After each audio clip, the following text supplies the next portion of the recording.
দেখতে পাচ্ছেন এটা হচ্ছে মসজিদের সামনের জায়গা, কত সুন্দর পরিষ্কার পরিচ্ছন্ন। এই জন্য আমি আপনাদেরকে বলবো, যারা এখনো পর্যন্ত বেলকুচি বাহেলা মসজিদে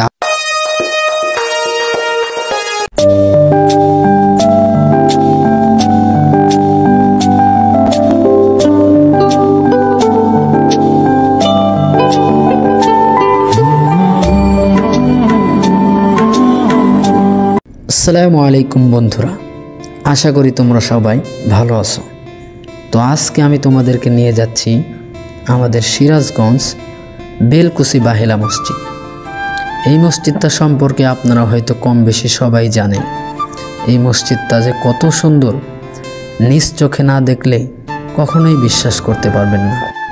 এজন্য আমি ভাবলাম আজকে আমি আপনাদেরকে এই মসজিদটার ভেতরটা এবং বাহিরেরটা সুন্দরভাবে দেখানোর ট্রাই করব ইনশাআল্লাহ। তো চলুন যাওয়া যাক।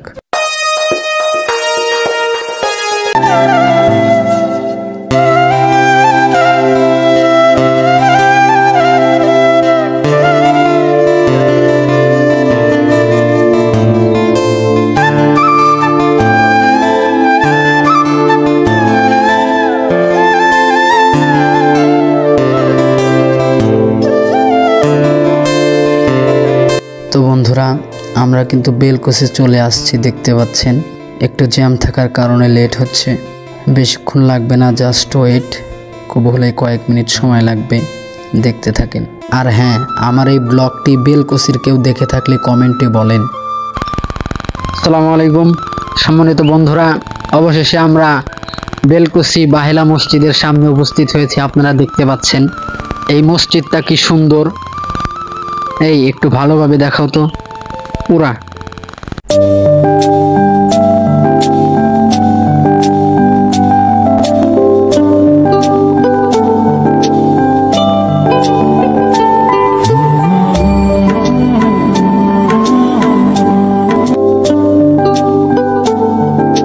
আসলে গাইস, আমার মনে হয় এই সিরাজগঞ্জের ভিতরে এই বাহেলা মসজিদটা একটু বেশি সুন্দর।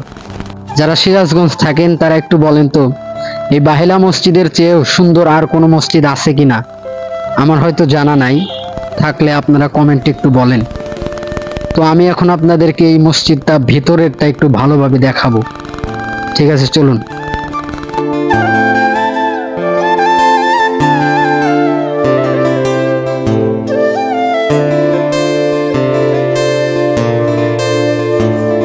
তো বন্ধুরা, দেখতে পাচ্ছেন এই মসজিদটার ভেতরটা কত সুন্দর।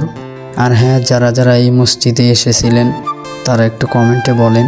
আপনারাই হয়তো জানেন এই মসজিদটা কত সুন্দর, আমার নতুন করে বলার দরকার নেই, আপনারাই ভালো বলতে পারবেন। এটা হচ্ছে মসজিদের ওযুখানা। এখন আমরা ওযু করে আসরের নামাজটা এখানেই পড়ব ইনশাআল্লাহ। তো বন্ধুরা, এইমাত্র আমরা নামাজ পড়ে মসজিদ থেকে বের হলাম। দেখতে পাচ্ছেন এটা হচ্ছে মসজিদের সামনের জায়গা, কত সুন্দর পরিষ্কার পরিচ্ছন্ন। এই জন্য আমি আপনাদেরকে বলবো, যারা এখনো পর্যন্ত বেলকুচি বাহেলা মসজিদে আসেন নাই তারা অবশ্যই একবার হলেও আসবেন। এই মসজিদটা যে কত সুন্দর এটা নিজ চোখে দেখে যাবেন ইনশাআল্লাহ। তো বন্ধুরা, এই ছিল আজকের ভিডিওটা ভালো লাগলে চ্যানেলটি সাবস্ক্রাইব করে পাশেই থাকুন। ধন্যবাদ।